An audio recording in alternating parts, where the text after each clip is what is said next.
News 8ന്റെ റിപ്പോർട്ടിൽ ഈ വാർത്ത തന്നെ പുറത്തു കൊണ്ടുവന്നതിൽ ഏറെ നിർണായക പങ്കുവച്ച KV ബൈജുവിലേക്കാണ് ആദ്യം കടക്കുന്നത്. ബൈജു, കഴിഞ്ഞ കുറച്ച് ദിവസങ്ങളായി തന്നെ ഇതിന്റെ ഏറ്റവും ആദ്യത്തെ അപ്ഡേറ്റുകൾ പുറത്തു കൊണ്ടുവരികയാണ്. ബൈജു, ഇന്ന് വളരെ നിർണായകമായുള്ള ഒരു ഘട്ടത്തിലേക്ക് കടക്കുമെന്നാണ് പ്രതീക്ഷിച്ചത്. അഭിഭാഷകരുടെ സാഹചര്യത്തിൽ നമ്മൾ രാവിലെ തന്നെ അത് ചർച്ച ചെയ്ത് വരികയും ചെയ്തതാണ്.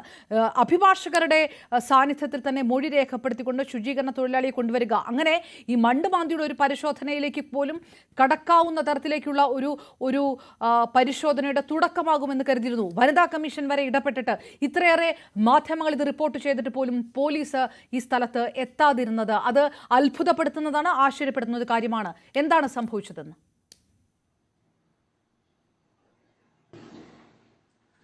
അപർണ, ഈ കാര്യത്തിൽ പോലീസിന്റെ ഭാഗത്തു നിന്നും ഔദ്യോഗികമായ ഒരു വിശദീകരണം ഈ സമയം വരെ ലഭിച്ചിട്ടില്ല. 3 മണിക്കാണ് ഇത്തരത്തിലുള്ള ഒരു തെളിവെടുപ്പ് നടത്തുമെന്ന് പോലീസ് പറഞ്ഞത്. ഇതിന് അഭിഭാഷകരുടെ സാന്നിധ്യത്തോടു കൂടി ഒരു തെളിവെടുപ്പ്, അങ്ങനെയായിരുന്നു അറിയിപ്പ് കിട്ടിയത്. ഇതനുസരിച്ച് കൃത്യം 3 മണിക്ക് അഭിഭാഷകർ ഈ സ്ഥലത്തേക്ക് എത്തി. 1 മണിക്കൂറോളം കാത്തുനിന്നു. പക്ഷേ പോലീസ് എത്തിയില്ല, ഈ തെളിവെടുപ്പ് നടന്നില്ല. ഈ കേസിൽ അപർണ സൂചിപ്പിച്ചതുപോലെ തന്നെ ഏറ്റവും നിർണായകം ഈ ശുചീകരണ തൊഴിലാളി ചൂണ്ടിക്കാട്ടിയ സ്ഥലം, ആ സ്ഥലത്ത് ഇത്തരത്തിൽ ഇയാൾ പറയുന്ന ആ കാര്യം മണ്ണ് മാറ്റി പരിശോധന നടത്തേണ്ടത്, അതാണ് ഇതിൽ ഏറ്റവും നിർണായകം. ഒരുപാട് അമ്മമാരും അതുപോലെ തന്നെ സഹോദരികളും എല്ലാവരും കാത്തിരിക്കുന്നതും ആ ഒരു സംഭവം നടപടിക്ക് തന്നെയാണ്.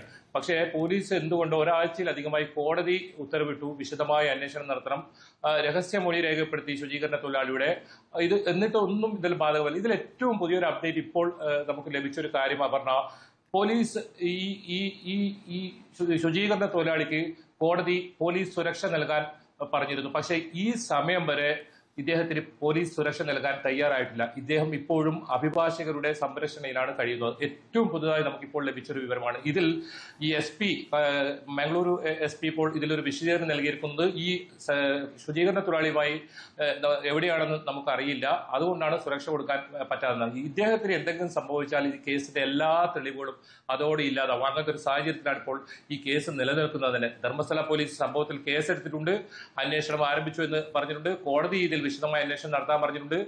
ഇയാൾ മൊഴി നൽകിയത് തന്നെ, ഈ രഹസ്യമൊഴി നൽകിയത് തന്നെ തനിക്കും തന്റെ കുടുംബത്തിനും സംരക്ഷണം നൽകണമെന്ന ഒരു ഉറപ്പിന്മേലാണ്. അത് കോടതി പോലീസിന് നിർദ്ദേശം നൽകി. പക്ഷേ ഈ സമയം വരെ ഇദ്ദേഹത്തിന് പോലീസ് സംരക്ഷണം നൽകിയിട്ടില്ല എന്ന ഏറ്റവും പുതിയൊരു വിവരമാണ് നമുക്കിപ്പോൾ അല്പസമയം മുമ്പ് ലഭിച്ചത്. ഇദ്ദേഹത്തിന് ഈ അഭിഭാഷകരുടെ സംരക്ഷണയിൽ തന്നെയാണ് ഇപ്പോഴും ഉള്ളത്. എന്തായാലും അത് ഈ കേസിനെ സംബന്ധിച്ചുള്ള ഏത് സമയത്തും ഇദ്ദേഹത്തിന് ജീവന് അപായം സംഭവിച്ചേക്കാം എന്ന ഒരു ആശങ്ക നിലനിൽക്കുന്നുണ്ട്. അതോടുകൂടി ഈ മണ്ണിനടിയിലുള്ള രഹസ്യങ്ങളെല്ലാം അതേപടി കുഴിച്ചു മൂടപ്പെടും എന്ന ഒരു വിശ്വാസമാണ് ഒരുപക്ഷെ ഇതിന് പിന്നിലുണ്ടാകും. പക്ഷേ അദ്ദേഹം കൃത്യമായി വ്യക്തമാക്കിയിട്ടുണ്ട്, തനിക്ക് എന്തെങ്കിലും സംഭവിച്ചാൽ തന്നെ ഇതിന്റെ എല്ലാ തെളിവുകളും അഭിഭാഷകർക്ക് കൈമാറിയിട്ടുണ്ട്. ഇത് എവിടെയൊക്കെയാണ് ഇത്തരത്തിലുള്ള മൃതദേഹം കുഴിച്ചിട്ട അത്തരം വിവരങ്ങളെല്ലാം അഭിഭാഷകർക്ക് കൈമാറിയിട്ടുണ്ട്. നേരത്തെ തന്നെ അദ്ദേഹം വ്യക്തമാക്കിയിട്ടുണ്ട്. എന്തായാലും ഈ സംഭവത്തിൽ പോലീസിന്റെ ഭാഗത്ത് നിന്നും വലിയ ദുരൂഹത ഇപ്പോഴും ഉയരുന്നുണ്ട്. ഇന്ന് വലിയ പ്രതീക്ഷയുണ്ടായിരുന്നു അവിടുത്തെ ആക്ഷൻ കമ്മിറ്റിക്കായാലും ഒരുപാട് അമ്മമാർക്കായാലും എല്ലാവർക്കും തന്നെ. ഇദ്ദേഹം ചൂണ്ടിക്കാട്ടിയ സ്ഥലങ്ങളിൽ ഈ അനന്യ ഭട്ടിന്റെ കാര്യം തന്നെ പറയാം. 23 വർഷമായി അവരെ കാണാനില്ല. ആ അമ്മ കണ്ണീരോട് പറയുന്നതാണ്, അന്ത്യകർമ്മം ചെയ്യാനെങ്കിലും ഒരു അസ്ഥിയെങ്കിലും കിട്ടിയാൽ മതി എന്ന ആ അമ്മയുടെ വാക്ക്. ഒരുപക്ഷെ ഈ ശുചീകരണ തൊഴിലാളി കുഴിച്ചു മൂടിയതിൽ ഈ അനന്യ ഭട്ടിന്റെ മൃതദേഹം ഉണ്ടാവുമെന്ന് അമ്മ വിശ്വസിക്കുന്നുണ്ട്. ആ കേസിൽ 23 വർഷത്തിന് ശേഷമാണ് ഇപ്പോൾ പോലീസ് അന്വേഷണത്തിന് പോലും തയ്യാറായത്.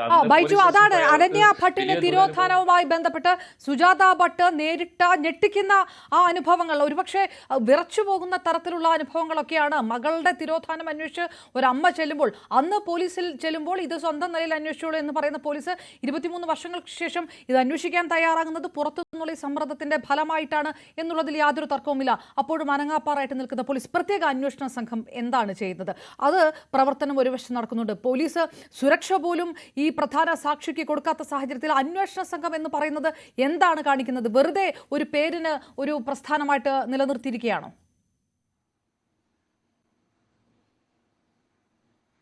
തീർച്ചയായും അങ്ങനെ തന്നെ പറയേണ്ടി വരും അപർണ. കാരണം കഴിഞ്ഞ കുറേ ദിവസങ്ങളായി ഈ വാർത്ത ഫോളോ ചെയ്ത ഒരാൾ എന്ന നിലയിൽ എനിക്ക് മനസ്സിലാക്കാൻ സാധിക്കുന്നത് പോലീസിന്റെ ഭാഗത്തു നിന്നും ഒരു വിവരങ്ങളും കൈമാറുന്നില്ല. സത്യസന്ധമായ അന്വേഷണമാണെങ്കിൽ അവർക്ക് എന്തുകൊണ്ട് മാധ്യമങ്ങളിലൂടെ ജനങ്ങളിലേക്ക് ഈ കാര്യങ്ങൾ അറിയിക്കാം? അത്തരം ഒരു വിവരവുമില്ല. ഇന്ന് എന്തുകൊണ്ടാണ് ഈ തെളിവെടുപ്പ് നടക്കാതിരുന്നത്?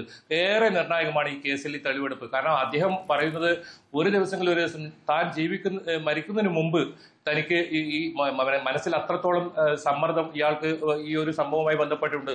അതുകൊണ്ട് തന്നെ തനിക്ക് ഈ പാപഭാരം ഇറക്കണം. അതുകൊണ്ട് ഒരു ദിവസം എത്രയും പെട്ടെന്ന് നമുക്ക് ഈ മൃതദേഹങ്ങൾ അത് കണ്ടെത്താൻ കഴിയണം. അതിന് പോലീസ് അധികാരികൾ നേരത്തെ തന്നെ പറഞ്ഞു. കോടതിയിൽ നേരിട്ട് മൊഴി നൽകി, കോടതി നിർദ്ദേശമുണ്ടായിട്ടും പോലീസിന്റെ ഭാഗത്ത് ഇപ്പോഴും വലിയ അനാസ്ഥ തുടരുന്നതെന്ന് പറയേണ്ടി വരും.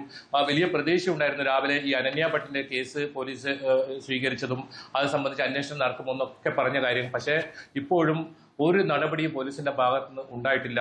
എന്തുകൊണ്ടാണ് ഇവർക്ക് ആരാണ് ഇവരെ ഈ കൂച്ചുവിലങ്ങിടുന്നത്? അതൊക്കെ വലിയ ചോദ്യം തന്നെയാണ്. എന്തായാലും ഈ സാധാരണക്കാരായ ആളുകൾക്ക് എങ്ങനെയാണ് തങ്ങളുടെ മക്കൾ കൊല്ലപ്പെട്ടത്, അതല്ലെങ്കിൽ മക്കൾ കൊല്ലപ്പെട്ടോ എന്ന് ചോദിക്കുന്ന അങ്ങനെ ഒരുപാട് ആളുകൾ, അത് കേരളത്തിൽ നിന്നുള്ള അവിടെ എത്തിയവരുണ്ട്. ഈ ഓരോ ഈ മണ്ണെടുത്ത് പരിശോധിക്കുമ്പോഴും അവിടെ നിന്നും കിട്ടുന്ന മൃതദേഹ അവശിഷ്ടങ്ങൾ അത് ഫോറൻസിക് ലാബിൽ ഉൾപ്പെടെ പരിശോധിച്ചാൽ ഈ അനന്യ ഭട്ടിനെ പോലുള്ളവരെ തീർച്ചയായും ഈ മണ്ണിനടിയിൽ ഉണ്ടാവുമെന്ന് തന്നെയാണ് അമ്മ വിശ്വസിക്കുന്നത്. അമ്മ 23 കൊല്ലമായി കാത്തിരിക്കുന്നതും ഒരു CBI ഓഫീസറായിരുന്ന ഒരുക്കാണ് ഇത്തരത്തിലുള്ള ഒരു ദുരനുഭവം ഉണ്ടാവുന്നതെന്ന് ഓർക്കണം. അപ്പൊ സാധാരണക്കാരായ ആളുകളുടെ അവസ്ഥ നോക്കണം. ഇവർ കൊൽക്കട്ടയിലെ CBI ഓഫീസിലെ സ്റ്റെനോഗ്രാഫറായി ജോലി ചെയ്ത് വരികയായിരുന്നു. അപ്പോഴാണ് ഇങ്ങനെ ഒരു സംഭവം നടന്നത്. ഇത്രയും ഉന്നത ഉള്ളവർക്ക് പോലും ഇങ്ങനെ സംഭവിക്കുന്നെങ്കിൽ സാധാരണക്കാരായ അവസ്ഥ നോക്കും. ഒന്ന് ശബ്ദിക്കാൻ പോലും കഴിയാത്ത ഒരു അവസ്ഥയായിരുന്നു നമ്മൾ അവിടെ ആദ്യം ക്യാമറ കൊണ്ട് പോകുമ്പോൾ. പക്ഷെ ഇപ്പോൾ വലിയ തോതിൽ പ്രതികരണ ശേഷിയുണ്ട്. ഈ സൗജന്യ ജസ്റ്റിസ് ഫോർ സൗജന്യ സംഘടന തന്നെയാണ് പ്രബലമായി അവിടെ ഇതിനെതിരെ പോരാടുന്നത്. പക്ഷെ അപ്പോഴും ബൈജു, രണ്ട് പ്രധാനപ്പെട്ട കാര്യങ്ങൾ ബൈജു, അത് ഒരുപക്ഷെ അത് പ്രേക്ഷകരും കൂടെ അറിയേണ്ട കാര്യങ്ങൾ. കാരണം കർണാടകത്തിലുള്ള ദൃശ്യമാധ്യമങ്ങൾ എത്രത്തോളം കുറച്ചാണ് ഈ വാർത്ത പുറത്തേക്ക് കൊണ്ടുവരുന്നത് എന്നുള്ളത് അടക്കം പോലും എത്ര ശക്തമായിട്ടുള്ള ഉന്നത ബന്ധങ്ങളാണ് ഇതിന് പിറകിലുള്ളത് എന്നുള്ളതിന് വ്യക്തമായ തെളിവാണ്.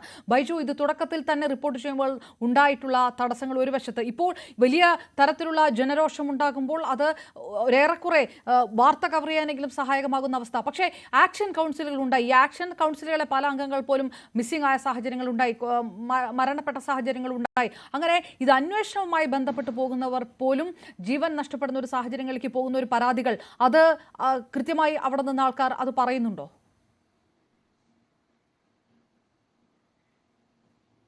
തീർച്ചയായും അപർണ, ഞാൻ പുറത്തു പറയാത്തതുകൊണ്ടാണ്. നമുക്കൊരു ഭീഷണിയുണ്ട്, മനാഫിന് വധഭീഷണിയുണ്ട്.